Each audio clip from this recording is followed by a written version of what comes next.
Hello, everyone. This is H. Victoria Hargro Atkerson. I'm an author and a writer and a soon-to-be publisher. And with the coming of my new publishing company will be part 2 of Enslaved. I'm looking forward to you reading it and being as excited about it as I am. It is really going to be great. Can't wait to talk to you about that. It's coming up, and I will be premiering that very soon. Hopefully, you will love it as much as you love Enslaved, okay? Now, we're starting a new series because I'm just getting back into the fold of doing these shows again. So I wanted to talk about the discipline of writing. And over the next couple of weeks, we're going to be exploring that topic, the discipline of writing, because there are so many things included in that.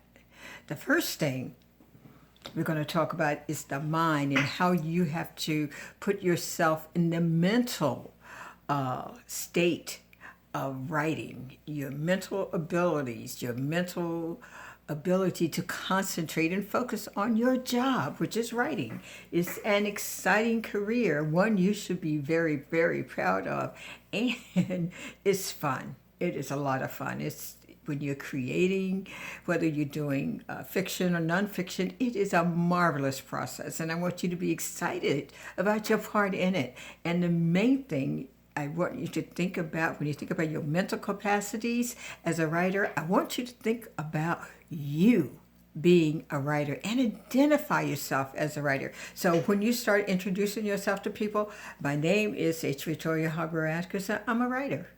That's the first step, because you have to believe it. Say the words. And like we are always taught from our biblical teaching, if you speak those words into the universe, they will happen. They will manifest themselves. So do that. Starting today, say, my name is, I'm a writer. Okay? That's the first thing. And the next thing we want to talk about is our space. Where do we write? What is this milieu that we use to do this writing in? What does that what does that encompass? It has to be things that inspire your writings, things that will make your mind seek other ideas and avenues to get to that goal of that finished book. So think about the space in which you write. It can be on your bed. It could be on your sofa. It could be sitting in your basement. It could be in your office if you have an office. If not, write wherever you are. Critical. I have written many, many, many pages of books sitting at the bedside of my husband who was ill, my sister who was ill. We went through chemo. I went through that process twice with my sister and my husband. Luckily, my husband lived 10 years cancer-free after that. My sister was not so lucky. But those days that we spent together, going through the process of radiation and all that, I wrote through the whole thing. She used to tell me, oh, you're so anal. She was so right. And I think you have to be anal in order to do your writing sometimes. You have to focus on it and put all your energy into it. But it helped me to get through her pain. And it also helped her because she was able to read it and critique my writing as we went along. She contributed much to the writing process that I go through every day to this day. And I thank her for that. And I know she spiritually is with me. I mean, she took me to the Holland Book Festival for the first time. And it was just a marvelous experience. But get back to that space. That space has to be a wholesome place that you can develop and do the work that needs to be done. The other thing is to manage your time. It is critical that you decide when and how you're going to write. It is so important. It's a commitment you have to keep once you make it. You can't say, oh, well, I had to go to the mall or my aunt came by and we got to talking and I just don't have time to do anything anymore. That does not work. You have to commit the time. You have to be the person to discipline yourself, because if you don't do it, believe me, no one else will. So you must do that. It's so much to this process, and it's such an amazing world to live in. So this is what I want you to think about as you decide on what you want to do. Then the other thing I want you to think about is what materials you need to write with. Are you going to use a steno pad? Are you going to use one of those legal pads? Are you going to use a diary form? There are plenty of things, and I will have some of those things around the next time we talk about it, because we're going to take each topic and we're going to go over them so that you can be focused on your writing to help you think about this whole process. Writing is a process, one that is a magnificent world to live in, and you have to think about it. You're entering a career that is so exciting because the work that you will be doing or that you are doing is forever. It lasts forever. Think about the other writers who've been around. Their work is here long after they're gone. And that's what you think about, because that's how important that is. Writing is that thing. So think about the materials you're going to use. What type of pens? There are thousands of pens around. Some people write in color. I've seen people do that. I am one of those people. I like that felt tip pen because it glides over the paper and it's like effortless. Other people like number 2 ballpoint pens. I mean, it's up to you. And just remember all of these things, you must do yourself. You must decide for yourself, and you must participate and execute everything that you decided you want to do. There's no excuse for not doing it.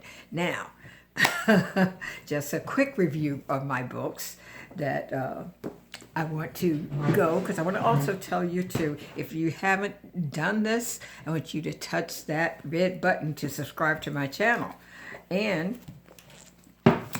respond if you must. Ask me questions, list them at the bottom of my page. There's a whole section down there you can make comments on. Please use that. Let me know what you're thinking. Send me an email, go to my website, I'll get it, and I check them often. So just let me know what's going on with you in your writing process, and I'll be happy to help you. Now, the first 2 books is Stones Along the Path, Part 1 and Part 2, and they are both magnificent. A wonderful love story, bicontinental romance, and there's some really great moments in it that you're gonna love.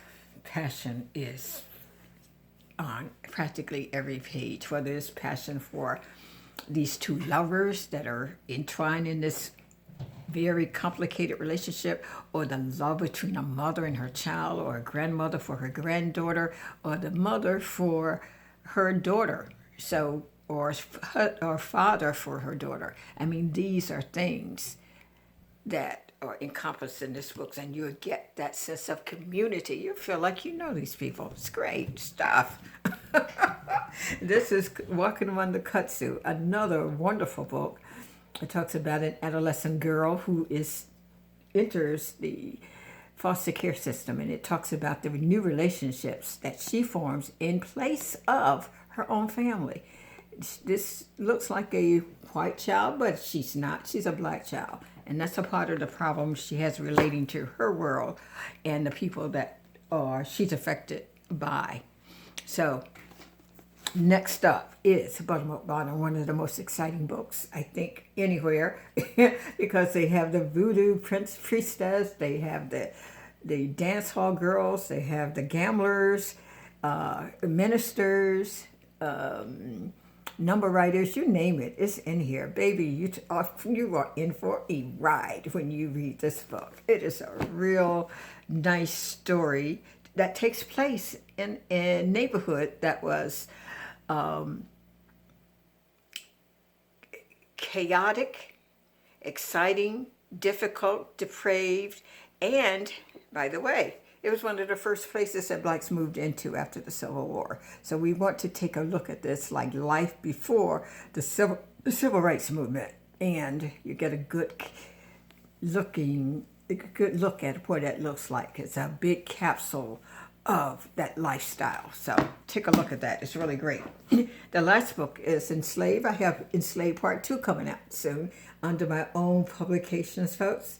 Can't wait to tell you about it. You will love it just like you love this. And I think it's an appropriate ending for this African princess who was enslaved, and how she used her time, her energy, and everything to take care of her people, whether she was in Africa on the slave ship or in America. It's a good one.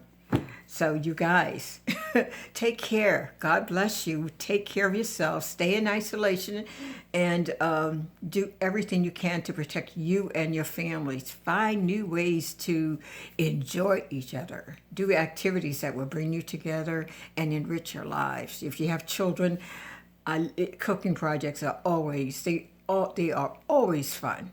And the children learn so much when they do that. Art projects, arts and crafts, you name it. There's so many things you could do. And don't forget, let them do a writing project.